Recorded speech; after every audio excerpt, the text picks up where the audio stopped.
हाय, hello, नमस्कार. मी संध्या. कसे आहात तुम्ही? मस्तच असाल.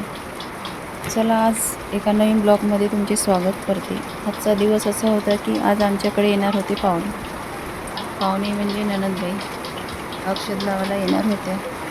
आज मी त्यांची वाट बघतच होते. आज लवकर लवकर उठले, कामं केले. पाहुणे म्हटलं की आपल्याला गडबडच सुटते, पाहुणे येणार असेच नाही. तर मग मी लवकर कामं करून आपले ब्लाऊज वगैरे शिवायला बसली आणि त्यांची वाट बघत होती. ब्लाऊज काढत असतं पार्लरचं कस्टमर पण त्याच्यामध्ये कोणी येणार असलं तर मग थोडं गडबड जास्तच होत असते. मग आज पार्लरचं गिऱ्हाईक पण एकावर एक येणं चालूच होतं आणि पाहुणे येणार त्यांची पण थोडीशी धावपळच राहते, कोणी येते म्हटलं तर.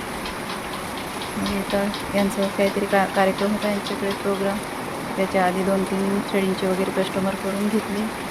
थ्रेडिंगचं कस्टमर केल्याच्यानंतर हे आणले. यांचं फेशियल, वॅक्स, थ्रेडिंग असं तसं वगैरे होतं. मग यांच्यामध्येच 1-2 तास निघून गेले. हे गेल्याच्यानंतर पुन्हा कस्टमर झाले. मग इकडून तिकडून 3 वाजले कसे. तर मग नणंदबाई आल्या. मग संध्याकाळी अक्षतेचा कार्यक्रम वगैरे झाला. नणंदबाईनं अक्षत वगैरे लावून घेतली.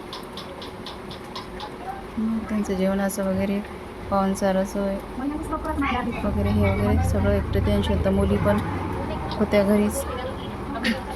मग त्यांच्या सगळ्याच्या मदतीनं मुली वगैरे असल्या तर खूप बरं वाटते.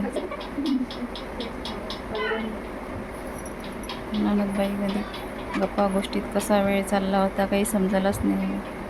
नणंदबाईन त्यांचा नातू आला होता.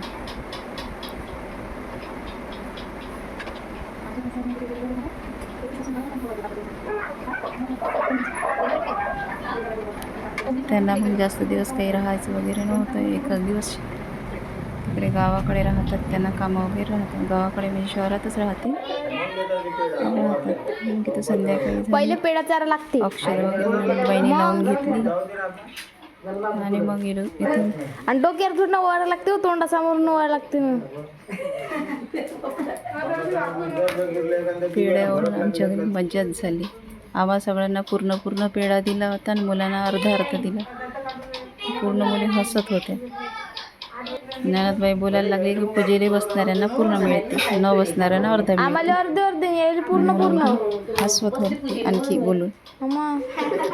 मस्त आम्ही बसायला सगळेजण हसायला लागले. मस्त मजा मस्तीत कसा वेळ निघून गेला समजायलाच नाही. अशा पद्धतीनं आजचा हा दिवस होता. अक्षर वगैरे सगळं लावून झाली. आजचा ब्लॉग होता. आवडला असेल तर लाईक, सबस्क्राईब करा. थँक्यू.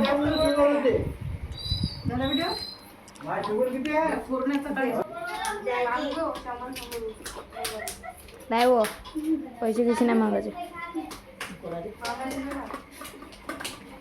हो मामा दिल मग.